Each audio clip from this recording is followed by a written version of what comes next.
국회의원이 우리를 잘 대표하고 있다고 생각을 하시나요? 나를 보호하기 위한 법에는 왜 이렇게 허점이 많지? 왜 이렇게 느슨하지? 국회의원들이 우리를 잘 대표하지 못하고 있다는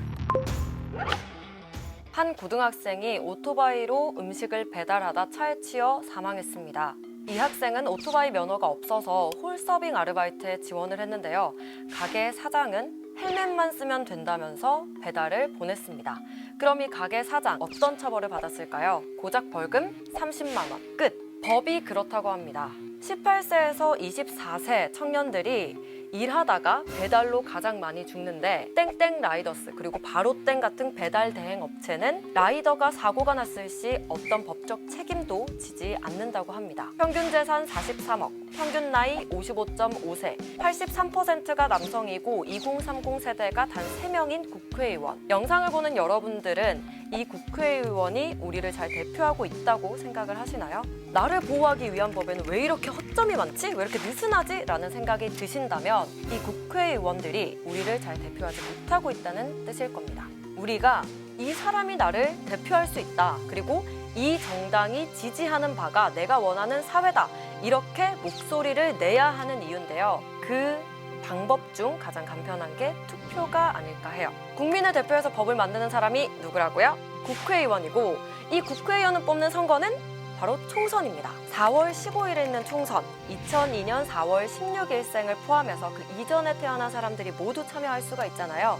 이 총선을 대비해서 총선이 무엇인지 간략하게 알아보겠습니다. 총선, 여기서 총이란 총합, 총 지출할 때 총이에요. 그러니까 국회의원 전체를 국민 모두가 뽑는 투표라는 뜻입니다. 국회의원 300명에는 지역구 의원 253명과 비례대표 의원 47명이 있는데요. 지역구 의원과 비례대표 의원 하는 일은 거의 비슷한데 지역구 의원은 특정 지역을 대표하는 역할을 추가로 한다 정도만 생각하시면 돼요. 이 둘의 가장 큰 차이는 뽑는 방법에서 나타납니다. 지역구 의원은 한 지역에서 출마한 후보자 개인을 뽑고 비례대표 의원은 특정 정당을 뽑아서 선출되는 겁니다. 그래서 우리는 국회의원 선거를 하기 위해서 투표장에 가면 지역구 의원을 뽑기 위한 투표지 하나, 그리고 비례대표 의원을 뽑기 위한 투표지 하나, 이렇게 2장을 받아요. 먼저 지역구 의원을 뽑는 국회의원 선거 투표지에는 후보자의 이름 그리고 소속 당이 적혀 있습니다. 무슨 기준으로 뽑아야 하느냐? 첫째, 이 사람이 했던 말과 행동이 나를 대표할 수 있는지. 둘째, 이 후보자가 소속된 당이 펴는 정책은 어떤 사회를 지향하고 있는지. 셋째, 내 지역에 대한 애정이 있고 지역민의 마음을 잘 아는지. 넷째, 마지막으로 상대 후보자와의 경쟁력 등 당선 가능성을 고려해야 합니다. 4번을 왜 고려해야 하냐면요. 지역구 의원 선거에서는 1등만 국회의원이 돼요. 그러니까 1등과 몇 표 차이가 나든 한 표든 몇백 표든 2등 이하를 뽑은 표는 모두 죽은 표, 그러니까 사표가 됩니다. 1등만 당선이 되니까요.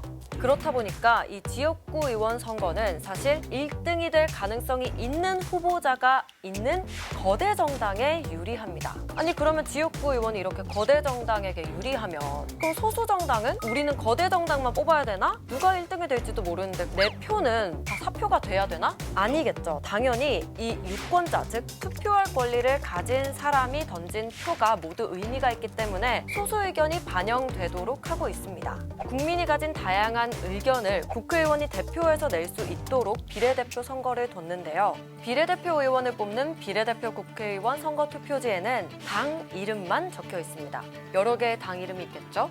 이 중에서 이 당의 국회의원이 많으면 내 삶이 좀 더 낫겠다라고 생각하는 당을 뽑으면 됩니다. 각 당의 이념, 비전, 그리고 이력과 내세우고 있는 정책을 보고요. 이렇게 비례대표 선거에서 던진 투표들은 각 정당에게 득표율로 나타납니다. 그러면 이 득표율에 따라서 비례대표 의석 47석을 나눠 가지게 되는 거죠. 아주 복잡한 계산을 통해서요. 우리가 행사하는 한 표 한 표가 어떤 의미를 가지고 있는지, 누구를 뽑고 어떤 기준으로 뽑아야 하고 이런 부분들을 더 잘 안다면 더욱더 한 표를 의미 있게 행사할 수가 있겠죠. 오늘은 총선의 기본적인 이야기를 다뤄봤는데 다음에는 좀 더 깊은 이야기를 나눠보겠습니다. 총선 관련 보도, 이에 대한 비평은 일요일 밤 9시 40분 저널리즘 토크쇼 제2에서 만날 수 있습니다. 여러분, 찍을 땅이 없으시다고요? 기호 제1번 깨시당에 투표하십시오.